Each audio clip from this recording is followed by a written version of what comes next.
Friends, welcome back to my channel. आज के आलोचना करब WBPSC clerkship exam related practice set number 3 এর আগে দুটি সেট অলরেডি হয়ে গিয়েছে। যারা এখনো পর্যন্ত দেখতে পাওনি তারা অবশ্যই দেখে নেবে এবং 2000 থেকে 2019 সাল পর্যন্ত বিভিন্ন পরীক্ষার ক্লার্কশিপ পরীক্ষার আমি প্রিভিয়াস ইয়ার সেট নিয়ে আলোচনা করছি। সেখানে অলরেডি 4-5টা সেট হয়ে গিয়েছে, তোমরা প্লেলিস্টে চেক করে একবার দেখে নিও। এবং ভিডিওটা শুরুর আগে বলে দিই, আমার হোয়াটসঅ্যাপ ব্যাচে সেখানে তোমাদের স্পেশাল ক্লাস শুরু হয়েছে। ক্লার্কশিপের উপরে, মিসলেনিয়াসের উপরে এবং ডাব্লিউবিপি কেপির উপরে একটি ব্যাচ চলছে। তোমরা যারা ক্লার্কশিপ এক্সাম দেবে তারা যদি চাও তাহলে অবশ্যই সেই ব্যাচে জয়েন করতে পারো। সেখানে তোমরা ওয়ান টাইম পেমেন্ট করবে।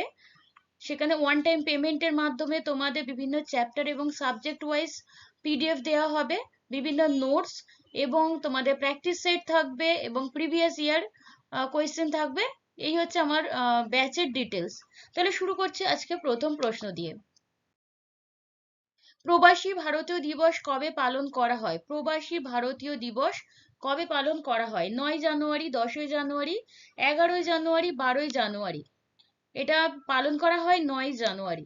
1915 সালে 9 জানুয়ারি মহাত্মা গান্ধী দক্ষিণ আফ্রিকা থেকে ভারতে ফিরে আসেন।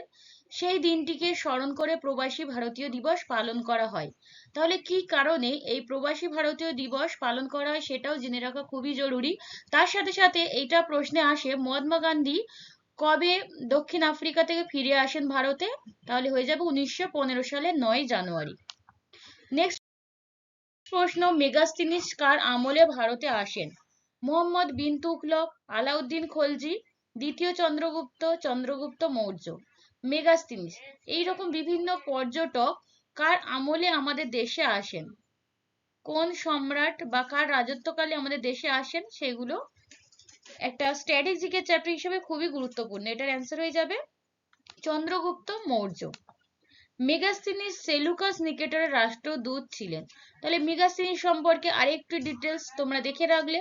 সেলুকাস নিকেটরের রাষ্ট্রদূত ছিলেন মেগাস্তিনিস। তার রচিত গ্রন্থের নাম কি? ইন্ডিকা। নেক্সট প্রশ্ন, স্বাধীনতার হীনতায় কে বাঁচিতে চায় রে? এই চরণটি কার? রঙ্গলাল বন্দ্যোপাধ্যায়, মোহাম্মদ ইকবাল, রবীন্দ্রনাথ ঠাকুর, কবি নজরুল। স্বাধীনতার হীনতায় কে বাঁচিতে চায় রে, এইটার রচয়িতা হলেন রঙ্গলাল বন্দ্যোপাধ্যায়। ভিটামিন ডি এর রাসায়নিক নাম কি? ভিটামিন ডি এর রাসায়নিক নাম কি? Retinol, calciferol, tocopherol, ascorbic acid. Vitamin D, vitamin A, B, C, D, E, K, যত ভিটামিন আছে সেগুলো প্রত্যেকটা রাসায়নিক নাম এবং প্রত্যেকটা ডিটেলস তোমরা খুঁটিয়ে খুঁটিয়ে পড়বে। এটা থেকে এক্সামে জিজ্ঞেস করবে। তাহলে এটা সম্বন্ধে দেখে নাও। এটার অ্যান্সার হয়ে যাবে ক্যালসিফেরল। ভিটামিন ডি এর অভাবজনিত কি রোগ আছে? শিশুদের হয় রিকেট রোগ এবং বড়দের হয় উচ্চ রক্তচাপ, ডায়াবেটিস ইত্যাদি দেখা যায় ভিটামিন ডি এর অভাবে। দিল্লি বিমানবন্দরের নাম কি? দিল্লিতে থাকা বিমানবন্দরের নাম কি? মীনাবক্কম, বাগডোগরা, সান্তাক্রুজ, ইন্দিরা গান্ধী আন্তর্জাতিক বিমানবন্দর। তাহলে দিল্লি বিমানবন্দরের নামটি হচ্ছে ইন্দিরা গান্ধী আন্তর্জাতিক বিমানবন্দর। এটি ভারতের ব্যস্ততম ও বৃহত্তম আন্তর্জাতিক বিমানবন্দর।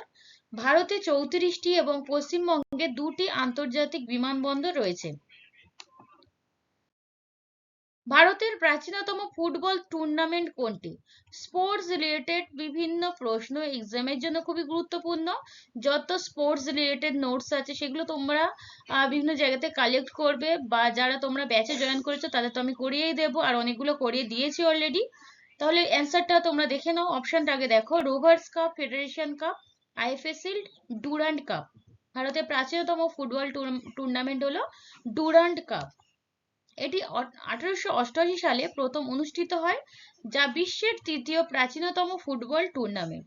তাহলে বিশ্বের বললে তখন তৃতীয় প্রাচীনতম হবে এবং ভারতের প্রথম বা প্রাচীনতম ফুটবল টুর্নামেন্ট। এটি স্যার মার্টিন ডুরান্ডের নামে নামকরণ করা হয়েছিল এই নামটি। ফুটবলের সবচেয়ে বড় ট্রফির নাম কি? ফিফা বিশ্বকাপ। পরের প্রশ্ন, মহাত্মা গান্ধীর ঐতিহাসিক ডান্ডি অভিযান কোথা থেকে সূচিত হয়? চম্পারণ, সবরমতী আশ্রম, চৌরি চৌরা, ডান্ডি। মহাত্মা গান্ধীর ঐতিহাসিক ডান্ডি অভিযান সবরমতী আশ্রম থেকে শুরু হয়েছিল। 1930 সালের 12ই মার্চ ডান্ডি পদযাত্রা বা লবণ সত্যাগ্রহ শুরু হয়। এই আন্দোলনের মাধ্যমেই আইন অমান্য আন্দোলন শুরু হয়েছিল। এটাও একটি গুরুত্বপূর্ণ প্রশ্ন। আইন অমান্য আন্দোলন কোন সত্যাগ্রহের প্রেক্ষাপটে হয়েছিল? ডান্ডি বা লবণ সত্যাগ্রহে। নেফা কোন রাজ্যের নাম ছিল? নেফা, এই যে ইংলিশ নেমটা, এটা কোন রাজ্যের নাম ছিল আগের নাম? অরুণাচল প্রদেশ, মিজোরাম, নাগাল্যান্ড, সিকিম। এটা অনেকবারই এক্সামে এসে গিয়েছে, এটার অ্যান্সার হয়ে যাবে অরুণাচল প্রদেশ। এর ফুল ফর্ম কি? North east frontier agency. NEFA Assam থেকে আলাদা হয় 1971 সালে, আর 1972 সালে এর নাম হয়েছিল অরুণাচল প্রদেশ। দলত্যাগ বিরোধী বিল কবে পাশ হয়? সংবিধানের একটি গুরুত্বপূর্ণ প্রশ্ন। 1985, 1997, 1999, 2000 সালে।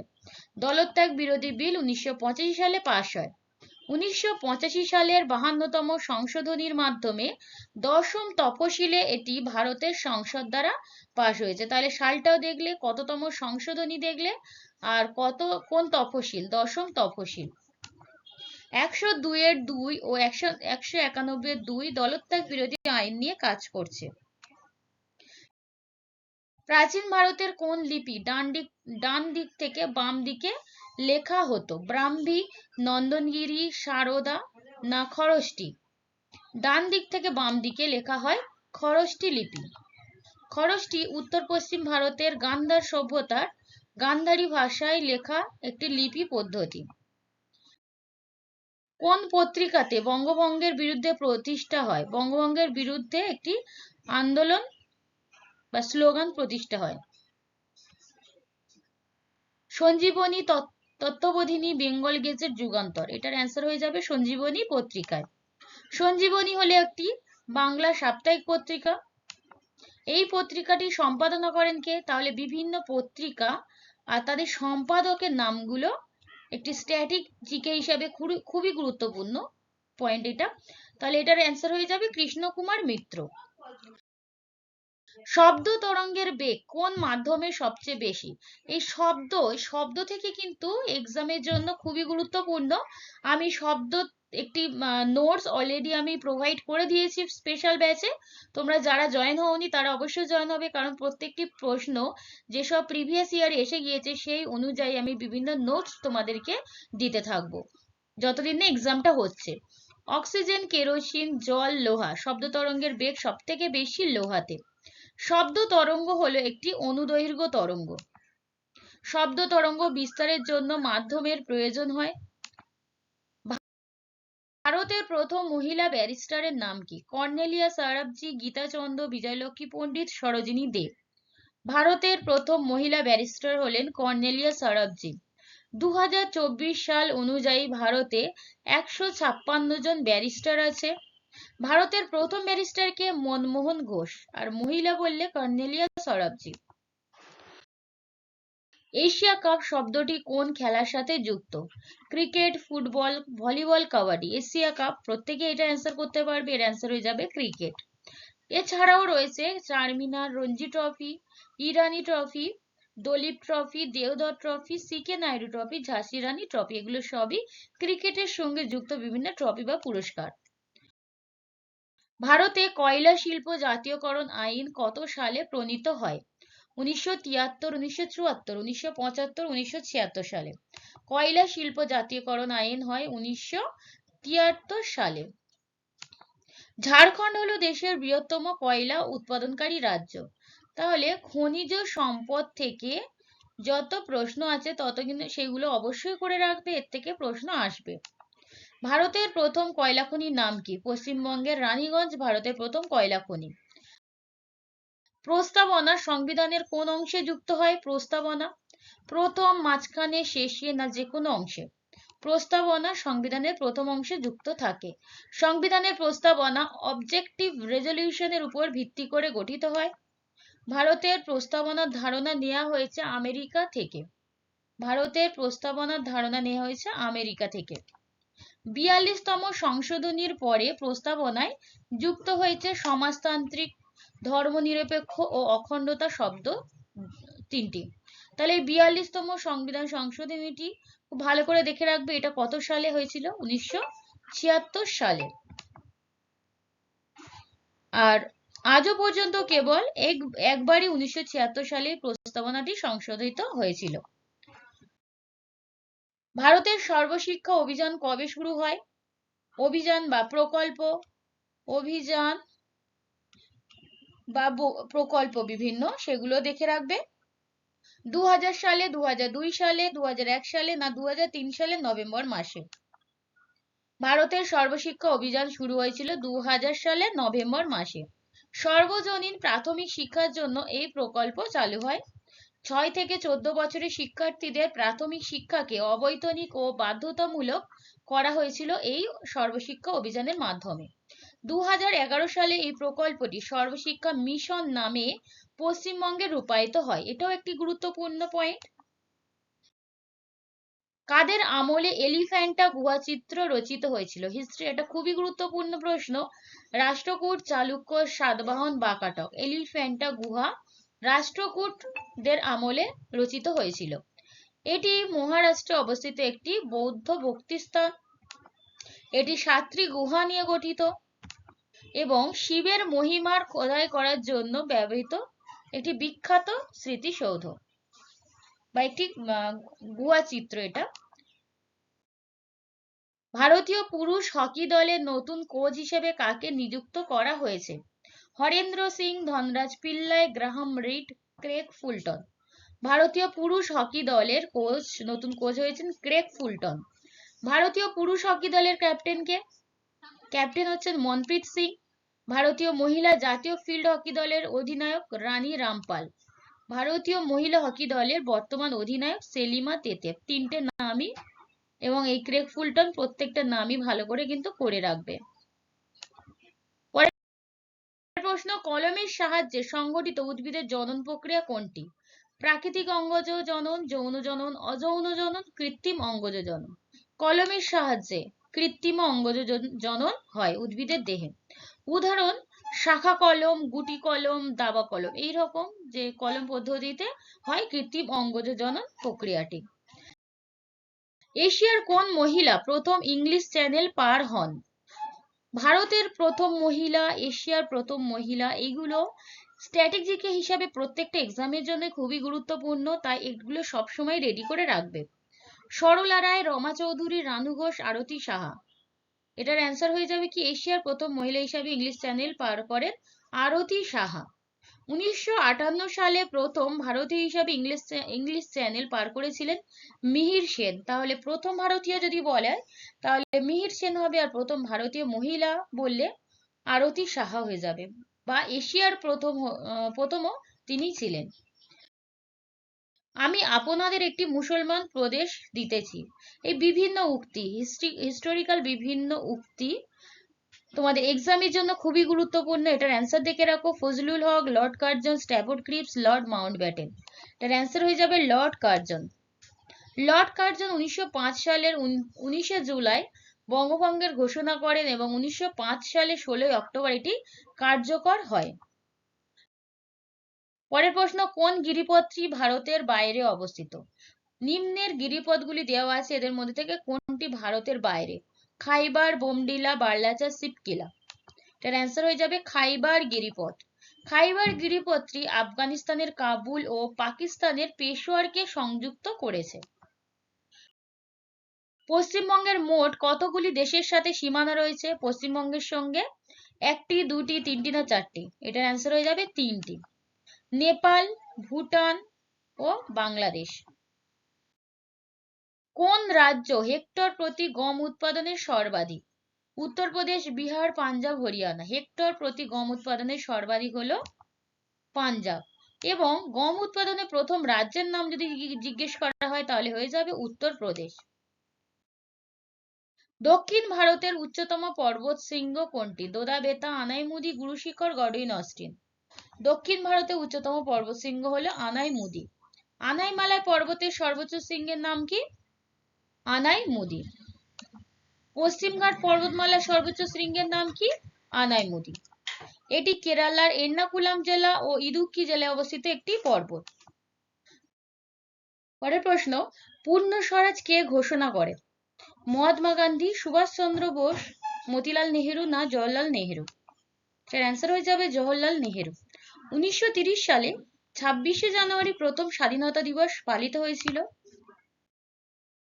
বৃহত্তম এককোষী শৈবালের নাম কি? ক্ল্যামাইডোমোনাস, ভাউকেরিয়া, অ্যাসিটাবুলারিয়া না এদের মধ্যে কোনোটি না। বৃহত্তম এককোষী শৈবাল হলো অ্যাসিটাবুলারিয়া, আর ক্ষুদ্রতম হচ্ছে ক্ল্যামাইডোমোনাস, সবচেয়ে ছোট এককোষী শৈবাল, আর এটি সবুজ শৈবালের একটি প্রজাতি অ্যাসিটাবুলারিয়া। নেক্সট প্রশ্ন, ইউনিয়ন কনস্টিটিউশন কমিটির চেয়ারম্যান কে ছিলেন? Sardar Patel, doctor B R Ambedkar, doctor K M Munshi না জওহরলাল নেহেরু? ইউনিয়ন কনস্টিটিউশন কমিটির চেয়ারম্যান জওহরলাল নেহেরু। তার আত্মজীবনীর নাম টুয়ার্ডস ফ্রিডম। টুয়ার্ডস ফ্রিডম তার আত্মজীবনী। ভারতের প্রথম প্রধানমন্ত্রী ছিলেন জওহরলাল নেহেরু। আপেক্ষিক তত্ত্ব প্রদান করেন কে? বৈজ্ঞানিক বিভিন্ন তত্ত্ব আর কে প্রদান করেন বা কে শুরু করেন সেগুলো কিন্তু অবশ্যই করে দেখে যাবে।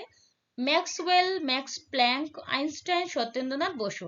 আপেক্ষিক তত্ত্ব প্রদান করেন আইনস্টাইন।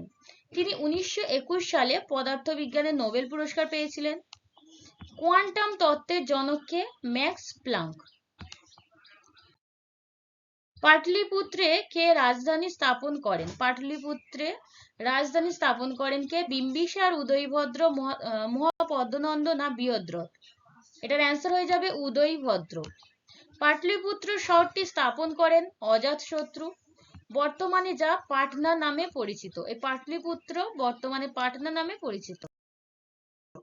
রামচরিতমানস গ্রন্থের লেখক কে?